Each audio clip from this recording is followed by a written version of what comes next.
sa bayan ng Tansa, Cavite, kung saan matatagpuan ang mga mangingisda na ang pangunahing hanap buhay ay ang panlalambat ng alamang. Ang mga munting alamang na handog ng karagatan ang isa sa mga nagdadala ng kabuhayan sa mga manlalambat dito. Ang karamihan sa kanila ay umaasa sa biyaya ng kalikasan at sa kanilang pagbaybay sa karagatan, nakasalalay ang takbo ng kanilang buhay sa dami ng huli na kanilang mailalagay sa bawat banyerang buhat-buhat ng kanilang mga kamay.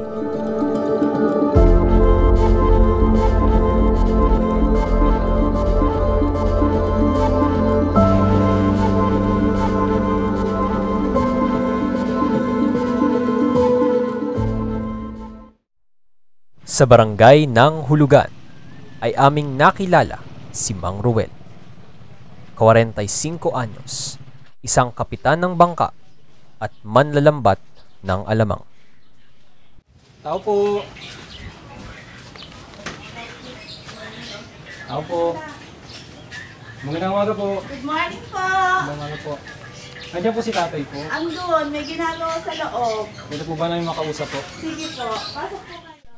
Naghahanda si Mang Ruel ng kanilang tanghalian nang amin siyang abutan. Magandang umaga po. Ano pong ginagawa po natin? Agawa ng ulam.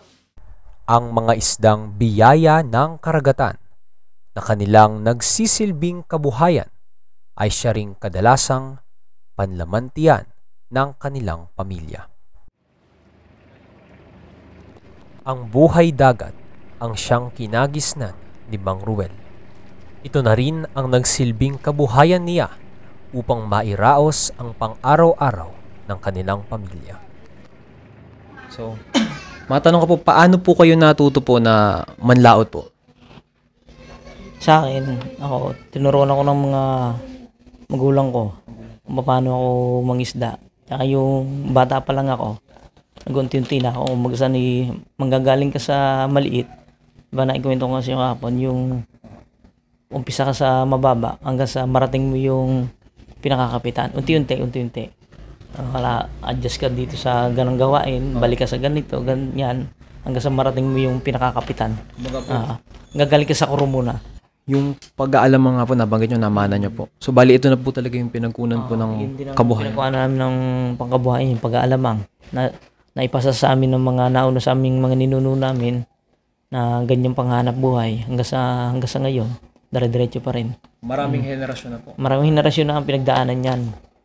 Paulit-ulit, pero nag-iiba ng pamamaraan ang panguhuli nila. Pero isang klase lang ang uhulihin. Oo, alamang din. Ayun po talaga.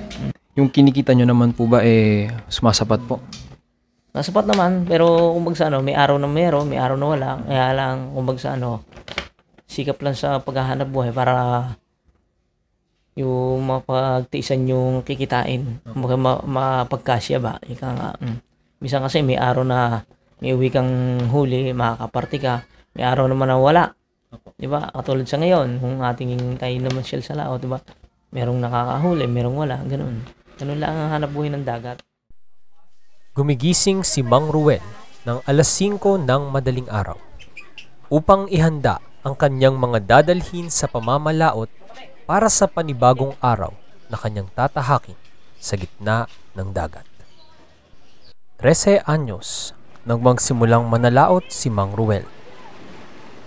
Sa musmos na edad, siya ay namulat sa mga gawaing pangdagat. Dulot ng kanyang kasanayan at kaalaman sa pamamalaot, pagkaraan lamang ng 8 taon, siya ay tuluyang naging kapitan ng bangka. Bilang isang kapitan, si Mang Ruel ang inaasahan sa pagdadala at pagmamaneobra ng bangka, maging sa pag-abante ng makina. Bali, una, gaano pong kahirap po yung panghuhuli po, panglalambat ng alamang?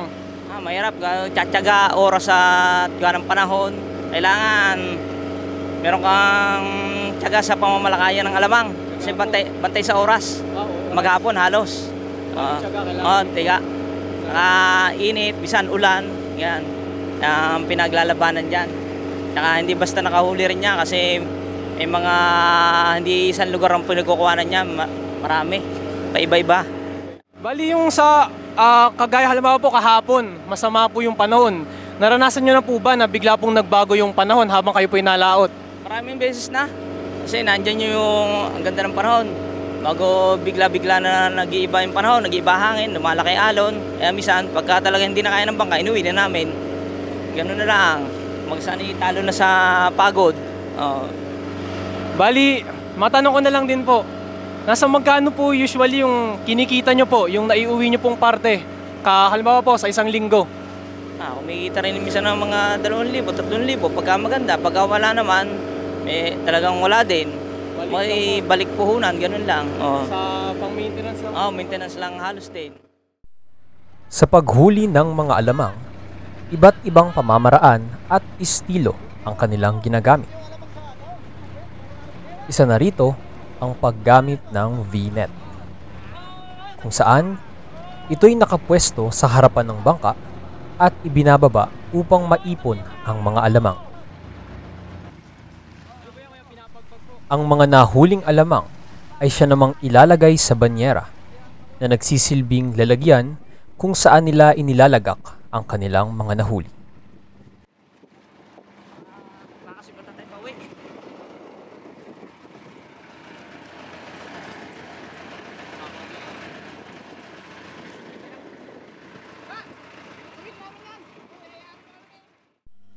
Sa haba ng aming paglalakbay, katumbas ng pagod at pagiging bilad sa arawan, na tanging ang munting tabing lamang ang siyang nagsisilbing silong sa tirik ng kainitan. Bitbit namin ang nag-iisang banyerang huli na alamang. Sa pangkaraniwang araw, ang isang banyera ay nagkakahalaga ng 500 piso. Ito ay nakadepende pa sa dami o tumal ng huli ni Mang Ruel. Kung ang huling alamang ay masagana at marami, ang presyo nito ay maaaring mas bumaba pa. Kapag ito naman ay in demand sa mga mamimili at kakaunti ang huli, saka lamang maaaring tumaas ang presyo nito. Inabot ng mahigit 2 oras ang aming pamamalaot kasama si Mang Ruel. Sa aming pagpalaot ng pasado alas 8 ng umaga, kami ay nakabalik sa Pangpang na mag-aalas 11 ng tanghali. Ang mga nahuling alamang ni Mang Ruel ay dumidiretso sa bagoongan ni Mang Jun. Dito, ibinabagsak ang kanilang mga nahuli. Paano po pag halimbawa po nitong nakaraan, may bagyo? Paano po yung kita nyo po, hindi po kayo nakakalaot? May alternatibo po ba kayo na pagkukunan? Tulad nung sa amin dito, sa tindahan, kahit pa paano, nakakatulong-tulong din naman, kahit konti. Sa tiis lang, sa paghahanap buhay lang talaga ng dagat. Bukod pa po sa tindahan po, may iba pa po ba kayong mga, ano ba po, mga sideline po? Yun, katulad ng nabanggit nga sa inyong nakaraan, na pag talagang bagyuhan, nakakaroon ako ng sideline na yung nagbibigay sa akin, nagpapaga ng lambat. Yun, sa loob naman ng mga halimbawa ng 2 buwan kaming hindi nakalaot, tagulan at bagyo, nakakagawa ako ng mga 4 hanggang 5 lambat na tatahiin ko. Nababayaran man nila ako hanggang isang gawa, mga 4,000. 4,000 po. Napagkakasya naman namin. Bukod po sa panahon naman po, no, yung sa habagat po, may iba pa po bang dahilan na nakaapekto po sa mamalaot nyo po nitong mga nakaraan? Yung katulad ng pagkakaroon nga ng pagdadraga nila, nahirapan din kasi kami dyan. Kasi abala sa aming hanap buhay. Nalayo rin kami. Minsan, na kumakalat kami dyan, wala man kami mahuli, madidisgrasya pa yung aming lambat. Kaya nawawalan din kami ng kita. So nabanggit nyo po yung pagdadraga po o dredging po, no? Bali, kailan po nagsimula yun? Nagsimula yan, pandemic 2021. Natapos ng 2023, itong December na to. Totally, malaking abala rin kasi sa amin kasi Yung mga paitlogan na isda na wala, katulad ng mga coral, wala na lahat yan. Tsaka yung mga isdang mga naninirahan sa amin, nataboy na, lumayo na lumayo. Medyo malaking abala rin sa amin ng pagkakaroon ng draga. Pagkakakot nila ng buhangin. Bali, ano po, no? Bali yung huli nyo po, yung sa huli nyo po. Bago po nagkaroon ng pagdadraga, nasa ganong kadami po? Marami, mga 10, 15, ganyan. 2015. Hanggang napupuno namin isda yung bangka. Sa ngayon, wala na. Ang bilang na lang hinuhuli, kilo-kilo na lang. Kilo na lang. Talagang yung pagkakaroon nga ng ganyang bagay na paghahakot, nataboy na yung lumayo yung isda. Kaya ang aming paghahanap buhay, hindi na kami rito nangingisda, malayong lugar na. Kung saan lugar na kami nakakarating. Pero dito pa rin sa loob ng Manila Bay. Nga lang, malayo na kami. Taong 2021, isa ang tansa sa mga bayan ng Cavite na naapektuhan ng pagdadraga o dredging. Kasama rin dito ang mga bayan ng Rosario, Naik, Maragondon at Ternate. Dahil dito, naging matumal ang pamamalaot nila Mang Ruel. Dahilan upang makaranas sila ng mga kakaunting huli at kakarampot na kita. Dala ng isinasagawang paghuhukay ng buhangin gamit ang mga barko.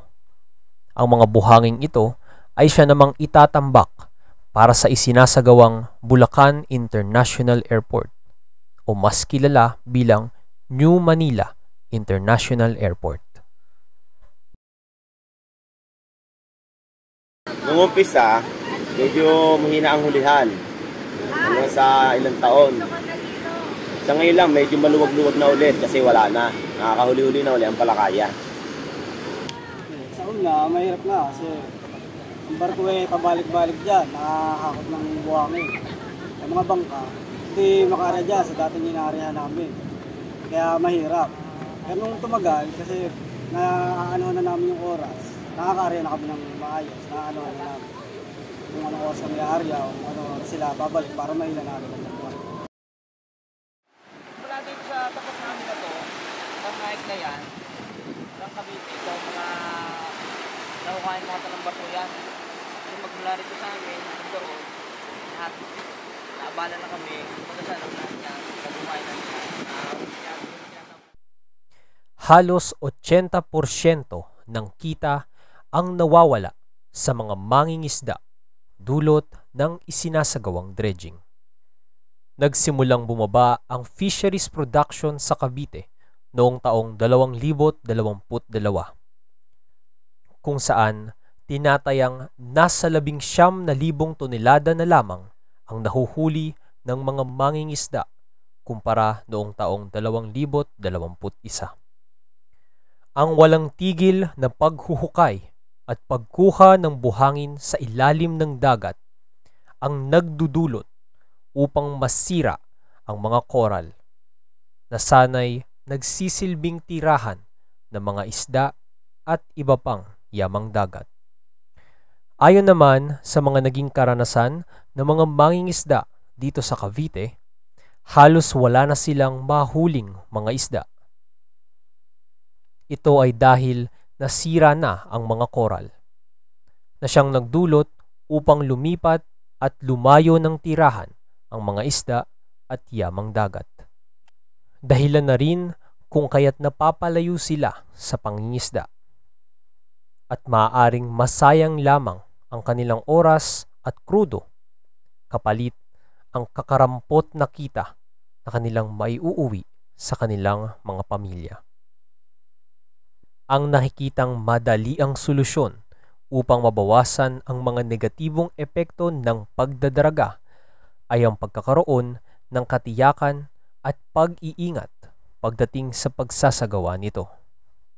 Maaring ang mga posibleng pinakamanipis na suson lamang ng buhangin ang alisin ng mga buga-buga nang sa gayon ay hindi na madamay pa ang mga koral sa dagat. Paglalambat niya. Saka hindi naman siya yung taong tatamad-tamad lang din siya. Nandyan yung talagang ano din siya sa pamilya namin. Saka alam niya na Hindi man din ako nagsasalita sa kanya, nararamdaman niya rin naman na, oh siya, sige ako na bahala dyan.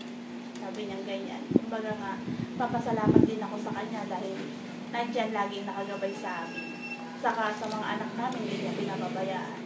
Sa pamilya po natin, meron po ba tayong mga kahilingan po? O pangarap po? Saan ba po sa mga Sa mga anak ko, ang pangarap ko dyan, mapagtapos yun sa pag-aaral. Para wag nilang madatnan yung hirap na dinanas namin sa dagat. Ayokong kanilang harapin yung dinadanas ko dyan. Makapagtapos silang pag-aaral, yun na lang pangarap ko sa kanila. Oo naman, syempre, una sa lahat, gusto ko sa aking mga anak na sana'y makatapos din sila lahat para kahit papaano. Yung makakaunawon din kami sa hirap. Kasi kung hindi din sila makakaano, wala rin, stay ka lang sa ganyan, walang mangyayari sa buhay. Pero sana sa mga anak ko, makatapos sila para kahit papaano yung mga nadanasan namin mag-asawa, ayaw din namin mapadanas sa kanila. Ano naman po, yung nasabi niyo po na may nangyari pong pagdadraga. Dito po, no, meron po ba kayong mga panawagan po sa atin pong mga kinaukulan? Halimbawa? Sana magkaroon yung halimbawa sila natapos na sa pagdadraga, magkaroon sana ng mga paitlog, maglagay sila ng panibagong paitlogan ng pangisdaan o alamang para magkaroon din ng tulong sila kahit paano sa mangisda. Yun na lang ang hiling namin sa kanila. Sa mga ano naman po, yung kinaukulan po natin na halimbawa po sa rehabilitation po, ganun po. Yung mga ganung bagay. Sana'y nga mabigyan ng tulong kahit pa paano yung mga kapwa namin mga isda. Paano naman tulong may bibigyan nila, sana makarating. Yun. Ang pagdadraga ay maituturing na isang problema na mayroong dalang malawak at pangmatagalang epekto sa pamumuhay ng mga mangingisda. Mula sa dati-rati bultuhang huli na naiuuwi sa kanilang mga pamilya, ay siya namang tumal sa kasalukuyan. Sa kabila ng dagok ng buka, para kina Mang Ruel, ang kanilang naranasan ay isa lamang pagsubok na may hahalintulad sa hampas ng alon sa karagatan na tila walang katapusan. Subalit, sa kabila nito ay patuloy silang sumasabay sa laban at agos ng buhay. Ang bawat tipa ng karagatan ay tila yaman kung ituring ng karamihan. Sa patuloy na pagpapayabong at masaganang pangangalaga ng ating yamang tubig, kalakip nito ay ang responsibilidad at pagsasaalang-alang ng kapakinabangan para sa mga susunod pang mga henerasyon. Hindi man konkreto at sigurado ang kapalaran sa landas na kanilang patuloy na binabaybay at ang bawat paghampas ng alon at ng mga hamon na dala ng karagatan na tila tanging ang pag-abot na lamang sa dulo ng ibayo ang makapagbibigay ng katiyakan at ng kasagutan sa katanungang mananatili pa kaya si Mang Ruel sa kanyang kinagisnan? Ako po si Angelo De Villa at ito po ang aming dokumentaryo.